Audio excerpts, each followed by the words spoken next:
The point is given to Ohio State. Looks like it did not end up touching the blocker's hands.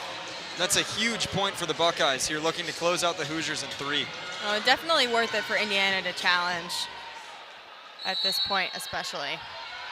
Especially given the length of the review. Exactly. Pass by Gosnell flies long, but a block at the net, and the Hoosiers get the point. On Hayworth, we've talked about her a little bit, but she's so impactful on any area of the court, and she can just read situations so well just as a sophomore. And she has so much on her as the consistent setter, even last year. Very well versed in the way the game is played and able to anticipate the flow. Such a talented player in many aspects of the game. And blocked once again in the middle. Maddie Saris with the solo block this time. Now Indiana has tied Ohio State 5 blocks apiece. Very quickly like that. Indiana once again with the advantage. Both teams seemingly trading off points here in the 3rd set. That time Hayworth's serve looked like it was a little bit of a mishit. Flies to the other end of the net. Yeah, it came off her hand awkwardly. Maybe the toss before hitting it wasn't quite right.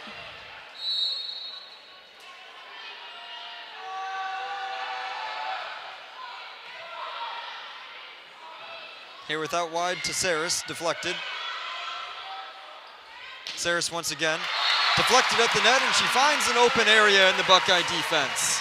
Well, again, what she's been trying to do all night, she's had 30 attack attempts. That'll be her 5th kill of the night. A good read off the hands of the Ohio State blockers to roll it off down. Alonzo Corsellis with the serve. Morbitzer with the dig. Londot with the swing. Just powers it straight through the Hoosier defense. Indiana's defense just not able to get there quick enough to set up and receive it properly. A big side out for the Buckeyes as they retie the score in the 3rd set. Mac Pedraza serving for the Buckeyes. Hayworth back set. And another powerful swing by Saris. Morbitzer not able to dig it, and the Hoosiers retake the advantage. That's what I think everybody in here has been expecting from Saris all night. Slowly climbing back to even. She's at 6 kills now, 9 errors. Just barely in the negatives, but still impactful with all of her attacks.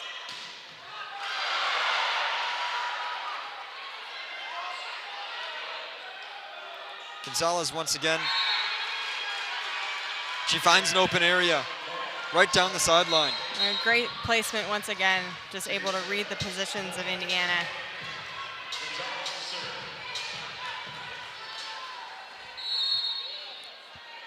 And after the kill, Gonzalez will serve. Dug out by Carly Mills. She's into the game for the Hoosiers.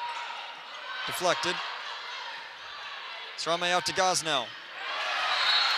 And tipped at the net. Indiana with the point.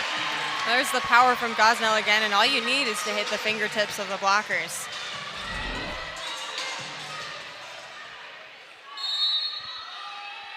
Indiana maintaining that 1-point advantage.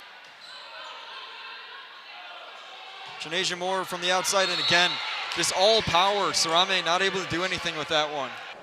Yeah, Indiana with an excellent 2nd quarter, and they'll look to expand on their lead here in the 3rd. Schrammick with the ball on the wing, now down low to Sarah Williams. Right block on Mackenzie Holmes, turns to her shoulder. Great post move off the backboard and in.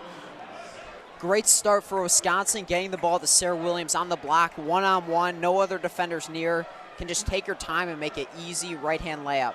Down low, Mackenzie Holmes on Sarah Williams, and she gets it off the backboard and in with the left-hand scoop.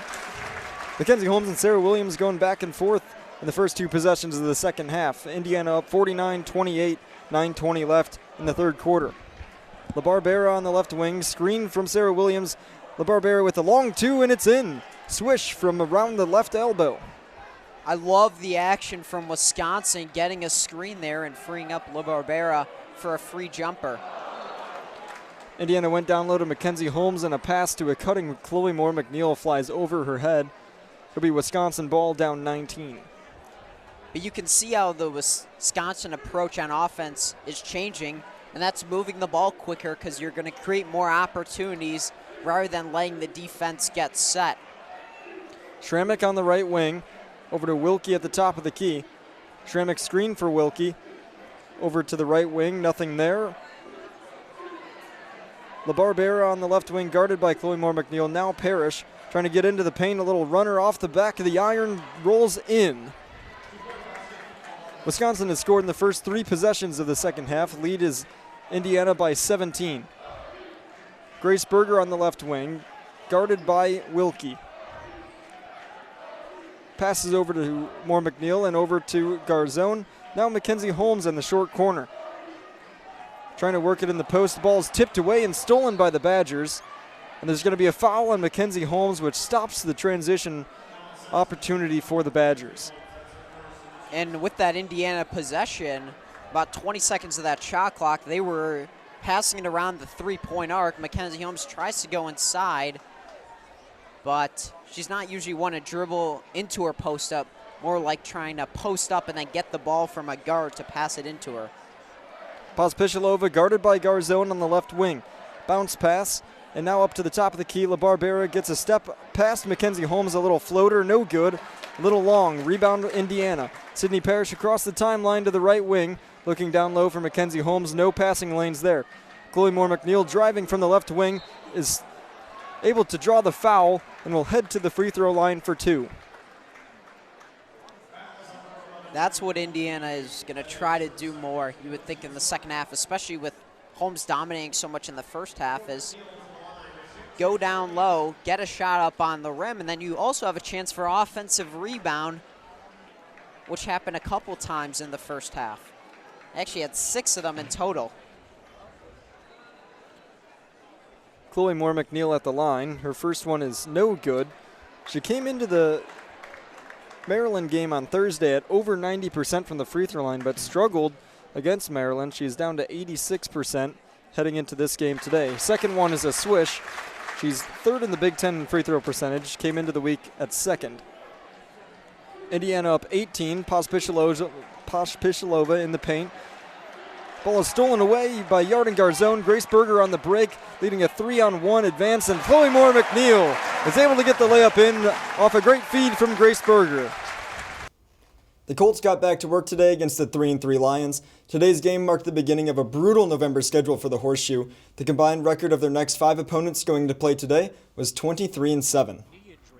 Frank Reich on the sidelines here. He's unbeaten as Colts coach coming off a bye week. Early second quarter, play action. Phillip Rivers dumps it over to Nyheim Hines. He's got a lot of green in front of him, racing down the sideline. A spin move, a dive, and he's in for the touchdown. He's got a cartwheel here, and I'm not going to pretend like I know the rest of the gymnastics terms for that one. A minute before halftime, Phillip Rivers drops back again, lofts one down the sideline. Nyheim Hines again. Have a day, Nyheim Hines. And another celebration. That one was awesome. Third quarter, the defense steps up for the Colts. Darius Leonard gets a strip sack on Matthew Stafford. Justin Houston recovers it, and the Colts defense was all over the place, forcing turnovers on Sunday.